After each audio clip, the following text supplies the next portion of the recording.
Good morning, ma'am. Hello. So, kamusta? Ayos naman. Okay, so sulit yung ahon kasi may taho. Okay, so where are you from pa, ma'am? Marikina City. Marikina City. So, anong oras nag-start from here, going here?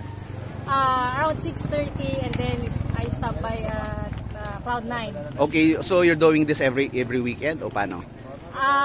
Hindi naman, pero in a month siguro makita ko dito twice. Wow.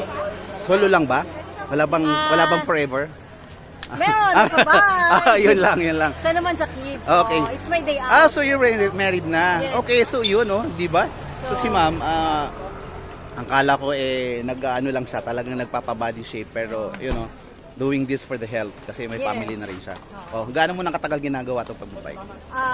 Since pandemic. Although way back nung bata pa, pero mas seriously active. mga 4 years, 3 years, mga ganon. Yes, around those years. Okay, sige. So anong tuloy-tuloy mong ginagawa? So sa tingin mo anong benepisyo na from your shot na kukuha mo dito?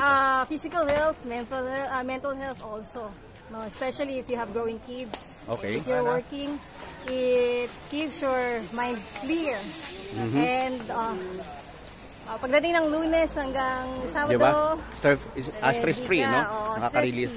So when you get home, back to mommy duties. Alright. Sige ma'am. Thank you po. Sige, before that, bike check tayo. Ayun, naka-RD si ma'am. Naka-road bike siya na Muso. And then, ilang speed to? Diba? Yes, classic yung... Classic nga actually. Oo, kaya nga Kaya nakakatuwa. Yung mga ganyang mommies na pumapadyak pa all the way. Anong pinakamalayo mo nang napadyak? So far sa Bulacan. Bulacan. So from your place to Bulacan, Marikina to Bulacan.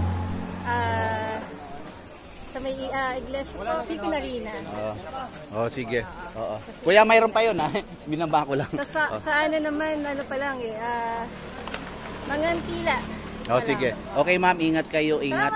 Maraming salamat.